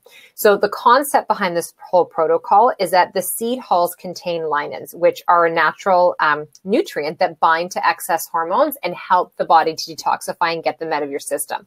So the seed oils and the pulp, they contain vitamins and minerals and essential fatty acids that support the production of different hormones at different phases of your cycle. What that would look like is that in phase 1, which would typically be between day 1 and 14, from the first day of your period till you ovulate, which is known as that follicular phase, you would consume a tablespoon each of raw pumpkin seeds and flax seeds daily. So you would do the flax seed into your smoothie. You would do the pumpkin seed in, over top of your salad. You could do it freshly ground or just chew them really well so that you're actually getting all of the oils and all the nutrients from those seeds. And then in phase 2, which typically would be day 14 to 28, like from the ovulatory phase until you're moving through that luteal phase and getting your period again, you would consume a tablespoon each of raw sunflower seeds and sesame seeds daily. Now, you could do tahini. Obviously, if you have an allergy and sensitivity to these foods, you would not use the seed cycling, because people will message me all the time and say, can I substitute a seed? No, these are the 4 that we work with that have been proven. And I used these on myself, actually, when I was coming off the birth control pill as well. And I couldn't believe the change in it. Some women I work with who have been told that they need to have surgery, that they need to be on medications, like metformin for regulating their insulin resistance and the birth control pill for their cycle. We do the seed cycling, and everything is regulated within a couple of months. So I'm telling you, there's so many ways that you can be supporting your body without always having to turn to the route of using a medication or intervention like that. Okay, so that's what I'm delivering on that there. I'm back in over here for the Q&A. So what we went through is we went through the reason why cycle syncing is so important, why it's so vital that we understand more of what's going on in our hormones and throughout these phases every single month, and then the 3 different ways that you have to be able to do this. So you can do it based on understanding, using an app. The apps I love are My Flow, Period Tracker, Clue. That's a couple of them. There's so many that are there. I would definitely recommend download one of the free ones and then start to actually input not just when you have your period, but input in the cervical fluid changes that you have happening, the body changes, any of your signs and symptoms, when you're intimate, and it will start to predict not only when you're getting your period, but when you are going to ovulate. I have been doing this, like I told you guys, for more than half my life now. I can't even tell you how bang on in sync this is.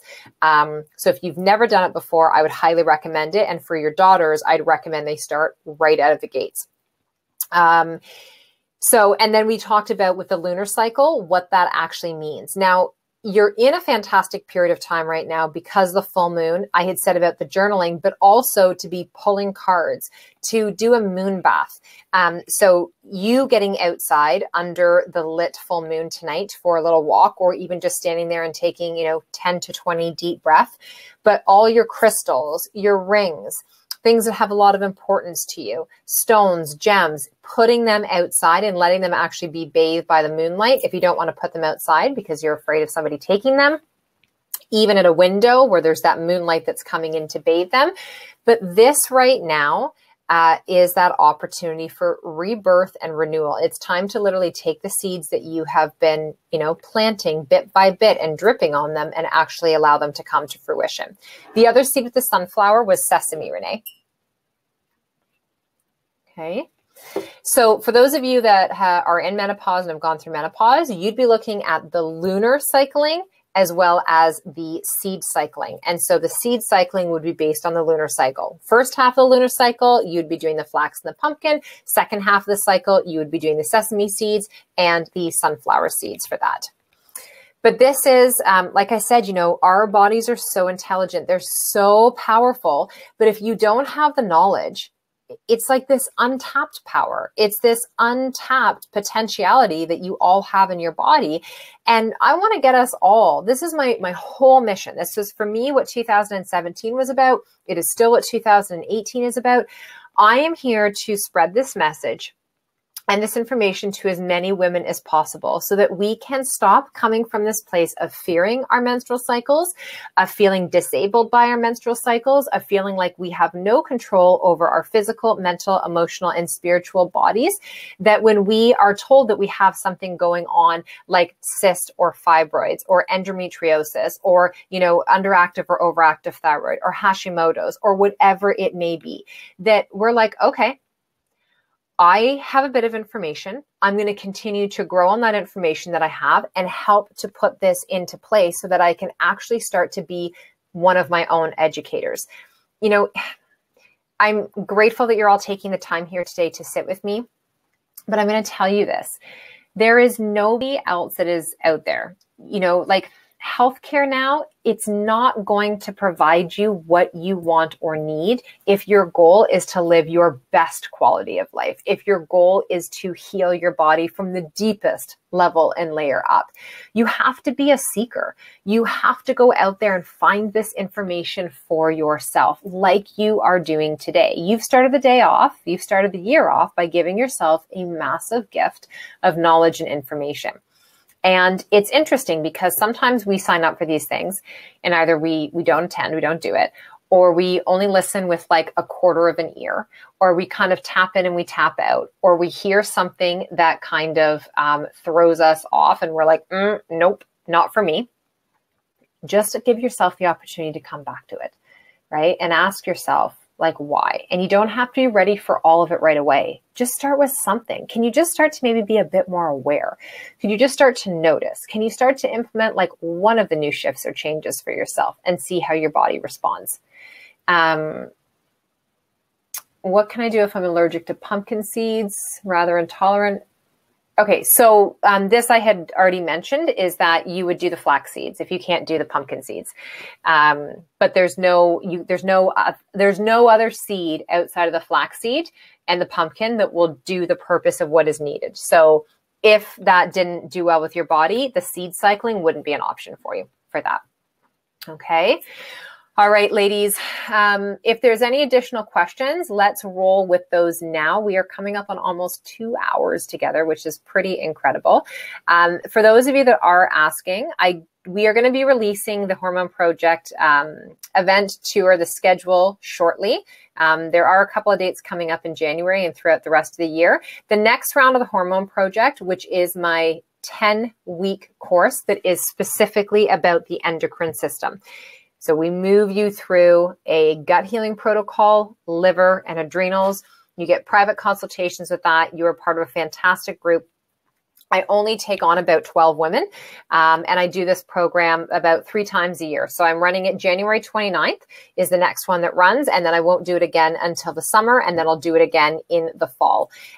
So if you do want more information on the Hormone Project, our wait list is up right now.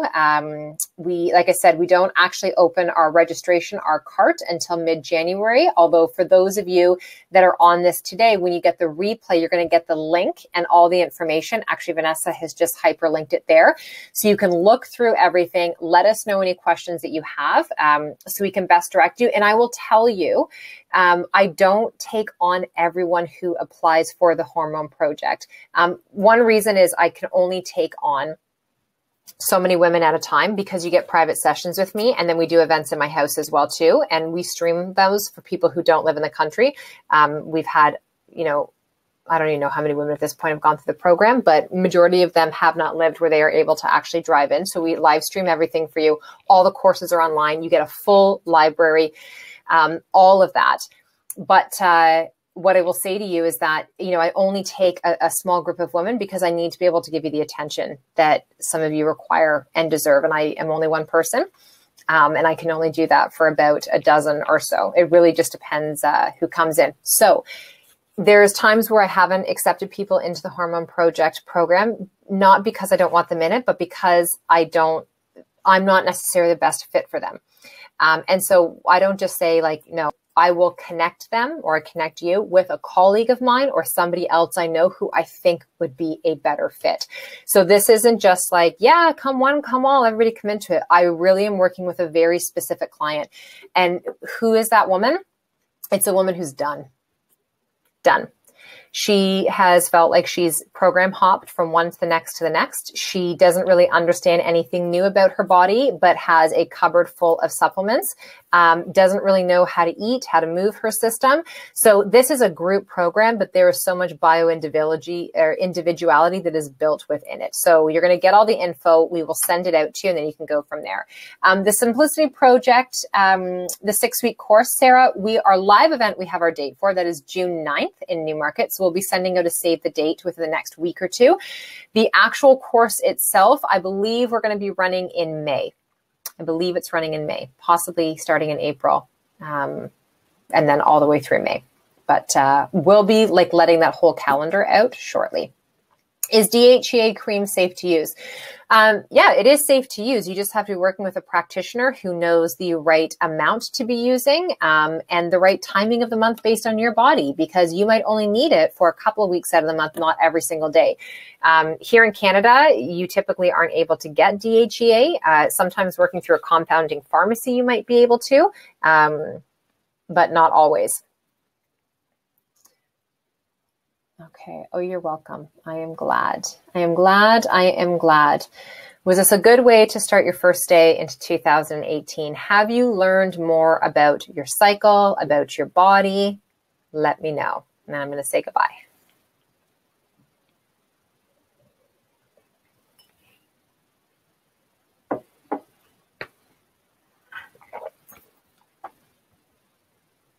I really hope you have. And I hope this is just the beginning for you, or for those of you who have been following along and listening for a while for me, that this isn't the end, that you are continuing to build this toolbox, like I said, and educate yourself. So my wish for all of you moving into this next year and really into the rest of your day is that you take my suggestion of creating that space. Grab yourself a journal, put pen to paper, and please take the time to actually write it all out. Do that brain dump and go and follow my girl, Danielle Laporte. Create those core desired feelings. And when you're able to understand those core desired feelings that you have for yourself, it actually will get you closer to determining what you need to do based on those cycle syncing phases for your body as well too. Oh, good. I am glad. Awesome. Good, good. You guys are so welcome. Awesome. Thank you guys so much for taking the time out of your day to join me. I hope that I will be seeing some of you in person at events in 2018 or reconnecting with you online soon. Have a fantastic rest of your day.